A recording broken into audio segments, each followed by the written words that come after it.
Bonjour, Cédric du site formation informatique avec Cédric.fr. Alors qu'allons-nous voir dans cette nouvelle vidéo sur le pilier numéro 3 sur les sauvegardes complètes, nous allons parler de OneDrive qui est le cloud de Microsoft et qui est intégré avec Windows 8 et avec Windows 10. Si vous avez Windows 7, vous pourrez télécharger une application qui vous installera OneDrive sur votre Windows pour qu'il se comporte à peu près comme je vais vous le montrer ici sur Windows 10, sachant que sur Windows 10 ce sera pareil que maintenant. Alors comment est-ce que ça se passe? Eh bien vous allez avoir la possibilité, lorsque vous allez ouvrir un explorateur de fichiers, de voir OneDrive sur le côté, qui est directement intégré au dossier qui se trouve sur la droite. Donc vous allez retrouver l'accès rapide, vous allez retrouver éventuellement les différentes choses que vous pourriez avoir installées ici, moi le Creative Cloud puisque j'utilise Photoshop, etc. Vous pourrez éventuellement retrouver votre dossier Dropbox si vous avez Dropbox d'installer. J'en parlerai dans une autre vidéo de cette formation sur le pilier numéro 3, les sauvegardes complètes. Et vous avez ici le dossier OneDrive et vous avez également ce PC et le réseau. Donc OneDrive est directement intégré à Windows 10 et à Windows 8 et vous allez avoir la possibilité de consulter les différents dossiers de celui-ci en cliquant dessus. Alors sachez, il me semble que pour avoir un compte OneDrive qui fonctionne ici, vous devrez être connecté avec un compte Microsoft. Donc pour ce faire, vous cliquez sur le menu démarrer, vous cliquez sur les paramètres, vous vous rendez dans la rubrique compte qui se trouve ici et à partir de là, il faut que vous soyez connecté avec un compte Microsoft pour que OneDrive fonctionne, me semble-t-il. Il est possible que vous ne soyez pas obligé, mais de toute façon, vous aurez besoin d'un compte Microsoft pour pouvoir avoir la possibilité d'accéder à OneDrive. Alors sachez qu'avoir un compte Microsoft, c'est pas forcément avoir une adresse Microsoft, vous pouvez très bien créer un compte Microsoft avec n'importe quelle adresse que vous souhaitez. Mais dès lors où vous avez par exemple une adresse sur outlook.com, outlook.fr, live.fr, hotmail.fr, hotmail.com, vous avez un compte Microsoft. Et grâce à ces paramètres, grâce à votre identifiant et à votre mot de passe, vous allez pouvoir vous connecter sur votre Windows avec un compte Microsoft. Donc si vous n'êtes pas encore avec un compte Microsoft, vous pouvez choisir, je ne sais plus quel est le terme exact ici, mais ça doit être se connecter avec un compte Microsoft. Vous êtes peut-être en compte local. Vous voyez, moi ici, il me propose de me connecter avec un compte local si je souhaite, mais là, j'ai laissé mon compte Microsoft pour avoir accès aux différentes synchronisations sur les ordinateurs et éventuellement pour avoir accès à OneDrive. Alors, comment fonctionne OneDrive? C'est assez simple, mais vous devez malgré tout comprendre un certain nombre de choses. OneDrive, c'est un dossier que vous allez retrouver sur votre ordinateur, mais qui en fait, les choses qui se trouvent à l'intérieur de celui-ci sont stockées sur les serveurs de Microsoft. C'est-à-dire que lorsque vous allez mettre quelque chose dans les dossiers de OneDrive, qui se trouvent ici, si par exemple je l'ouvre ici, je n'ai que image, mais je vais vous montrer comment on fait pour avoir le reste, lorsque vous allez ici ouvrir votre OneDrive, vous allez avoir les différents dossiers que vous pouvez aussi retrouver sur votre ordinateur, mais attention, ce sont des dossiers distincts. Si par exemple ici j'ouvre ce PC, je m'aperçois que j'ai images, que j'ai documents, etc. Mais ce sont des dossiers distincts de ceux de OneDrive. Donc faites attention de ne pas les confondre et de ne pas vous dire j'ai rangé un fichier dans mon dossier documents et je ne le retrouve plus. C'est parce que si vous avez activé OneDrive, faites attention qu'il ne soit pas éventuellement dans OneDrive ou qu'il soit éventuellement sur votre ordinateur. Donc comprenez que même si les dossiers portent les mêmes noms, ils ne seront pas rangés au même endroit. Donc tout ce qui se trouve dans ce PC qui est ici, où vous allez retrouver mes documents, mes images, etc., ça c'est sur votre ordinateur. Et lorsque vous allez cliquer ici sur OneDrive, c'est sur les serveurs de Microsoft. C'est ce que l'on appelle le cloud. Le cloud étant une appellation pour un serveur distant, c'est-à-dire un ordinateur qui va conserver vos données à distance de votre domicile. Donc ça implique quelque chose d'important qu'il faut avoir en tête, c'est que vous allez avoir besoin d'une connexion Internet à la fois pour envoyer les choses, récupérer les choses et ainsi pouvoir les consulter quand vous le souhaitez. Donc prenez ça en considération si toutefois vous faites des sauvegardes sur Drive, faites attention de vous assurer que vous allez pouvoir avoir une connexion Internet pour pouvoir consulter ces dossiers et ces fichiers que vous aurez éventuellement sauvegardés à cet endroit. Donc une fois que vous savez tout ça, normalement vous en savez beaucoup. La dernière chose que je dois vous dire, c'est que comme les serveurs de Microsoft sont distants, c'est-à-dire qu'ils ne sont pas en local ici sur votre ordinateur, eh bien votre connexion Internet va dépendre de la vitesse à laquelle vous allez transférer les informations. Par exemple, si vous avez juste un document à transférer, ce sera très rapide parce que toutes les connexions Internet aujourd'hui sont capables de transférer un document, deux documents de façon très rapide, mais dès lors où vous allez vouloir transférer des gros fichiers sur votre OneDrive, eh bien là ça peut prendre du temps en fonction de la vitesse de votre connexion Internet. Donc si vous avez la DSL, ça peut être très long. Si vous avez le VDSL et une bonne connexion, ce sera un peu mieux. Et l'idéal, c'est d'avoir la fibre si vous voulez envoyer de grandes quantités d'informations sur votre drive. Alors sachez que le drive de Microsoft qui vous est offert va jusqu'à 5 Go, c'est-à-dire que vous pouvez y intégrer jusqu'à 5 Go de données sur celui-ci. Donc faites bien attention de surveiller les tailles que vous envoyez pour être sûr que ce ne sera pas trop important pour l'espace de stockage qui vous est alloué, et sinon sachez que vous avez la possibilité d'étendre ce drive, mais ce sera payant. Je crois que c'est 2 € les 50 Go, et après il y a d'autres solutions un petit peu plus onéreuses qui vous permettront eh bien d'avoir aussi Office 365, éventuellement la suite de Microsoft. Donc une fois que tout ça a été dit, comment est-ce que ça se passe concrètement? Eh bien concrètement, OneDrive se comporte comme un dossier que vous pourriez avoir sur votre ordinateur, si ce n'est que ce que vous allez envoyer dessus, ce sera stocké sur les serveurs de Microsoft. Donc il y a deux avantages. Le premier, c'est que ça va vous créer une sauvegarde de ce que vous aurez envoyé sur les serveurs de Microsoft, et la deuxième chose, c'est que tout ce que vous avez envoyé sur ces mêmes serveurs, vous pourrez y accéder directement depuis vos autres ordinateurs qui possèdent OneDrive, ou même sur n'importe quel ordinateur. Dès lors où vous vous connectez à votre OneDrive directement depuis Internet, eh bien vous aurez accès à ces fichiers. Donc ça, c'est un premier avantage qui va vous permettre comme ceci eh bien d'avoir entre guillemets une sauvegarde. L'inconvénient, c'est que ça ne fait que 5 Go, donc vous ne pourrez pas envoyer tout votre dossier photo si par exemple il dépasse les 5 Go, ou de grosses vidéos ou ce genre de choses. Donc c'est vraiment une sauvegarde d'appoint qui est, on va dire, idéale pour un petit peu de musique, pour des documents, pour des dossiers, pour des fichiers. Si par exemple vous avez votre comptabilité, ou si vous avez des factures que vous avez reçues par Internet, ça vous pouvez éventuellement les stocker. Alors sachez que c'est bien de les avoir en double, c'est-à-dire que comme vous le savez, comme je vous l'ai expliqué dans les différentes vidéos de cette formation, une sauvegarde, c'est d'avoir les choses en double, ce n'est pas de les avoir à un seul endroit. Donc le drive doit pour vous être un endroit de sauvegarde, c'est-à-dire vous devez déjà les avoir au minimum sur votre ordinateur, et éventuellement sur un disque externe, ou sur une clé USB, ou sur les différentes méthodologies que je vous ai indiquées dans cette formation, mais sachez que eh bien, le fait de les mettre là vous permettra d'avoir une sauvegarde. Et si vous n'avez pas les moyens d'avoir d'autres types de sauvegarde, eh bien rien ne vous empêche d'utiliser OneDrive, ça vous fait 5 Go, d'utiliser Dropbox, je ne sais plus quelle est la taille exacte, mais vous verrez dans la vidéo de Dropbox, je vous parle de la taille de Dropbox. Vous avez aussi le Drive de Google qui vous donne 15 Go, donc si vous n'avez pas de solution financière pour stocker des choses, eh bien ça vous fait un petit peu comme ceci, peut-être 20 ou 25 Go pour stocker les différentes choses dans les différentes choses gratuites sur Internet.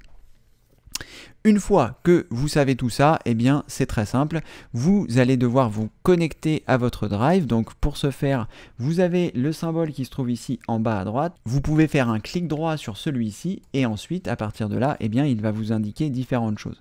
Donc là, comme on peut le voir, OneDrive requiert mon attention, on va voir pourquoi. Et ensuite, eh bien vous avez la possibilité ici dans les paramètres, lorsque vous allez cliquer sur paramètres, eh bien de voir les différentes choses qui se trouvent ici. Donc par exemple, dans compte, dans OneDrive ici, dans compte, j'ai la possibilité de choisir les dossiers qui vont être synchronisés. Donc je clique ici sur choisir les dossiers. Donc moi, on s'aperçoit que j'avais mon dossier image, mais que je ne l'avais pas vraiment réellement remis parce que je n'utilise très peu, j'utilise d'ailleurs même pas du tout OneDrive. Comme vous voyez, il n'y a aucun document ici qui est synchronisé. Mais par l'intermédiaire de ce que je vous ai montré, donc en faisant un clic droit ici sur OneDrive et en choisissant ce que je vous ai montré tout à l'heure, c'est-à-dire clic droit, vous cliquez sur plus et vous choisissez paramètres ici. et à partir de là, donc vous avez votre compte OneDrive. Donc vous voyez ici l'espace total utilisé sur les 5 Go, donc moi ici j'ai 181, et vous voyez également la possibilité donc de choisir les dossiers que vous allez vouloir synchroniser. Donc si par exemple je souhaite rajouter les documents, eh bien je coche les documents, c'est celui qui fait 165 mégas, je vais cliquer sur OK, je vais cliquer à nouveau sur OK, et là vous voyez automatiquement dans mon OneDrive, il m'a ajouté les documents.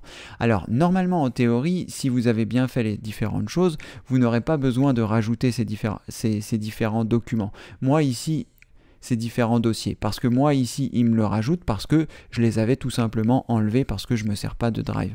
Mais si vous vous en servez, en théorie, lorsque vous allez avoir connecté votre compte Drive à l'installation de Windows, eh bien normalement les dossiers seront déjà là. Là c'est juste si vous voulez ajouter ou enlever des dossiers synchronisés à votre OneDrive. Donc là vous voyez, il est parti, donc je pense qu'à un moment ou à un autre, eh bien il va télécharger les 165 mégas qui étaient ici, et si je double-clique dessus, eh bien je m'aperçois qu'il y en a qui sont déjà téléchargés, et puis les autres sont encore dans le Drive. Alors si je veux double-cliquer ici pour le voir, il va aller le télécharger. Là pour l'instant, il est en train je ne pense pas qu'il soit en train de tout télécharger, il le téléchargera quand je lui demanderai. Et si je souhaite donc rajouter quelque chose ici dans ce drive, eh bien c'est très simple, je vais créer un nouveau dossier pour simuler quelque chose qu'on va mettre dedans, qui pourrait être un morceau de votre sauvegarde. Donc n'oubliez pas que ça fait seulement 5 Go, donc assurez-vous bien d'avoir la bonne taille pour ne pas en mettre trop. Donc là je vais ouvrir le dossier sauvegarde, on va dire que je vais rajouter un nouveau document texte juste pour le test. Donc voilà, je vais m'assurer qu'il ne soit pas vide. Voilà, je vais enregistrer, voilà. Donc là, je viens de créer un dossier, c'est comme si c'était votre dossier sauvegarde, dedans j'ai créé un document, vous aurez évidemment vos sauvegardes, et à partir de là, eh bien, si je souhaite le mettre dans les documents, je fais un simple cliquer, glisser, déposer ici, et là, eh bien, il va le copier, et vous voyez, il y a un petit temps de copie, et là, il va le synchroniser directement sur les serveurs de Microsoft, c'est-à-dire que vous aurez à la fois la version que vous avez ici, que vous pouvez voir, qui est téléchargée sur votre ordinateur, et à la fois, il l'aura synchronisé sur les serveurs de Microsoft, ce qui vous permettra, eh bien, en vous connectant éventuellement sur OneDrive, je vais vous montrer comment est-ce qu'on fait. Là, je vais lancer Google Chrome. Une fois que je suis là, je vais me rendre sur l'accueil de Google pour chercher OneDrive. Voilà, j'appuie sur la touche Entrée. Je m'assure de bien me rendre ici sur OneDrive Microsoft, ici, avec l'adresse onedrive.live.com/about/fr-fr. Faites attention de ne pas cliquer s'il y a des annonces comme ceci. Donc là, vous cliquez sur OneDrive. À partir de là, il va vous dire se connecter. Donc soit vous pouvez vous connecter avec votre compte Microsoft pour pouvoir visualiser les éléments que vous avez à l'intérieur, ou alors s'inscrire gratuitement si vous n'avez pas encore créé un compte OneDrive. Mais normalement, si vous avez un compte Microsoft, il est automatiquement créé. Donc là, je vais choisir connexion. À partir de là, il va me demander de mettre mon adresse de mon compte Microsoft. Donc je vais la saisir, ensuite je vais cliquer sur suivant. Une fois que vous avez saisi votre adresse et qu'il vous a reconnu, vous avez votre adresse qui apparaît ici. Vous allez avoir la possibilité donc de mettre le mot de passe qui est rattaché à votre compte Microsoft. Donc c'est ce que je vais faire ici, je vais mettre mon mot de passe et je vais cliquer sur se connecter. Si toutefois vous avez un gestionnaire de mots de passe, eh bien normalement il devrait avoir la possibilité, lorsque vous cliquez ici, eh bien, de pouvoir vous connecter, mais sinon vous mettez votre mot de passe et vous choisissez se connecter. Une fois que vous avez rentré ces coordonnées, vous arrivez bien, ici sur une interface qui vous montre les différentes choses que vous avez dans votre OneDrive. Donc si par exemple ici je double-clique sur Documents, on devrait normalement retrouver le dossier sauvegarde que j'ai créé tout à l'heure avec un document à l'intérieur. Et si je clique ici, sauvegarde, vous voyez, je clique ici, eh bien je retrouve bien mon document texte. Donc là, ça veut dire qu'à tout moment, j'ai la possibilité bien, de retrouver tout ce que j'ai mis sur mon OneDrive, sur mon ordinateur personnel, et bien de le retrouver n'importe où. Si je suis chez des amis, j'ai juste besoin d'avoir mon compte et mon mot de passe pour pouvoir accéder aux différentes choses de OneDrive. Donc ça, c'est quelque chose qui peut être également pratique si vous avez besoin de récupérer des documents. Et sachez que dès lors où, si vous êtes par exemple, moi je suis ici sur mon ordinateur fixe, sur mon ordinateur portable, je me connecte avec le même compte Microsoft, c'est-à-dire la même adresse email et le même mot de passe, eh bien les choses vont se synchroniser automatiquement en fonction de ce que je lui aurais demandé. Et c'est ce que je vous montrais tout à l'heure par rapport à la synchronisation.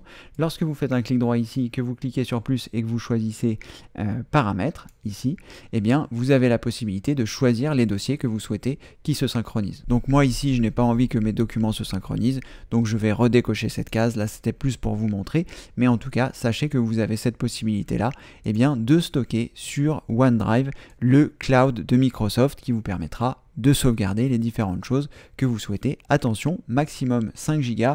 Je vais essayer de vous retrouver les différentes choses pour que vous puissiez savoir combien coûte OneDrive. Voilà, je vais me rendre à nouveau sur OneDrive. Je vais regarder, voir les offres ici. Donc c'est ce que je vous indiquais. La version basique qui est donc gratuite dès lors où vous avez un compte Microsoft, c'est ici. Vous avez le droit à 5 Go. Si vous voulez passer à 50 Go, eh bien il faudra payer 2 € par mois. Et puis après, vous avez d'autres offres premium qui vous permettent ici d'avoir pour 69 € par an 1 Tera, c'est-à-dire 1000 Go. Et ensuite, si vous voulez encore plus, vous pouvez avoir jusqu'à 5 Tera au total, utilisable pour 5 personnes apparemment. Et ça, c'est 99 € par an ou 10 € par mois, et là 69 € par an ou 7 € par mois. Voilà, comme ceci, vous saurez bien comment faire. Vous aurez également inclus dans ces prix-là le Office 365 qui inclut Word 365, Excel 365, PowerPoint 365. Vous voyez, c'est inclus à partir du pack à 7 € par mois ou 69 € par an. Après, voilà, c'est des offres que je vous présente, mais sachez que avec la version basique, vous avez 5 Go, et si vous avez besoin de 50 Go, parce que c'est vrai que c'est toujours plus confortable, eh bien, vous avez la version à 2 € par mois. Alors, une fois de plus, là, tout à l'heure, j'ai couvert ça un petit peu rapidement, mais il est important que vous puissiez savoir connaître les tailles de fichiers, connaître les vitesses de votre connexion internet pour savoir si c'est quelque chose de gérable, parce qu'avec une connexion ADSL, eh bien envoyer des fichiers lourds, c'est souvent très pénible, puisque par exemple, si vous avez un ADSL qui marche pas trop mal, vous pouvez envoyer à 100 kilo-octets secondes, donc ça veut dire qu'en 10 secondes, vous allez envoyer 1 méga, donc il vous faudra 10 secondes pour envoyer 1 méga, donc il vous faudra 100 secondes pour envoyer 10 mégas, il vous faudra 1000 secondes pour envoyer 100 mégas. Donc vous voyez, on arrive rapidement à des choses qui sont importantes, surtout quand on passe sur du giga ou du téra si vous prenez les offres supplémentaires. En tout cas, voilà, j'espère que cette vidéo de la formation sur les sauvegardes complètes vous aura permis de comprendre comment fonctionne OneDrive et comment vous allez pouvoir l'intégrer, vous, dans votre cycle de sauvegarde. Et n'oubliez pas de vous rendre sur le site formation informatique avec Cédric.fr si vous avez découvert cette vidéo un petit peu par hasard, pour vous rendre dans la rubrique formation. Une fois que vous avez cliqué sur formation ici, vous cliquez sur pilier numéro 3, les sauvegardes complètes qui se trouvent ici, et à partir de là, eh bien, vous allez avoir un grand nombre de choses que j'ai mis à votre disposition pour que vous puissiez réaliser des sauvegardes. Donc une fiche pratique qui vous explique un peu comment faire, et beaucoup d'autres vidéos que j'ai mis en place qui vous expliquent comment faire pour faire des sauvegardes spécifiques, récupérer les choses, ce que vous devez penser à sauvegarder, etc. Donc pensez à aller voir le site, je vous mettrai un lien sous cette vidéo, et comme ceci, eh bien, vous savez désormais vous servir de OneDrive. Et j'insiste bien là-dessus parce que c'est très important. Moi-même, je me suis trompé par le passé. Faites attention, dans OneDrive, quand vous allez voir tous les dossiers qui ressemblent à ceux de Windows, que ce soit documents, que ce soit images, que ce soit vidéo, eh bien, ça peut prêter à confusion. Et lorsque vous allez enregistrer quelque chose, moi, ça avait été mon cas quand j'étais sur Word, eh bien, le fait que j'enregistre sur Word, lui, il avait automatiquement enregistré dans le Drive plutôt que de l'enregistrer dans mes documents qui étaient sur mon ordinateur. Donc soyez bien vigilants par rapport à ça. Les dossiers qui se trouvent dans le Drive ne sont pas les dossiers qui se trouvent sur ce PC, qui sont eux stockés sur votre ordinateur. C'est à peu près tout ce que j'avais à vous dire. N'hésitez pas à visiter le site Formation Informatique avec Cédric, parce que au-delà de la formation sur les sauvegardes, il y a énormément de choses. Et puis, on va continuer de faire des sauvegardes. La prochaine vidéo devrait concerner Dropbox, qui est également un système de cloud qui vous permet de stocker des choses sur votre ordinateur qui seront synchronisées avec les serveurs de Dropbox. Mais là, l'avantage, c'est qu'il y a une synchronisation qui se fait et qui est vraiment très pratique. Je vous en reparlerai dans la prochaine vidéo. Merci d'avoir suivi celle-ci, et en attendant la prochaine, vous connaissez la tradition, je vous dis à très bientôt pour une prochaine vidéo. Merci, au revoir.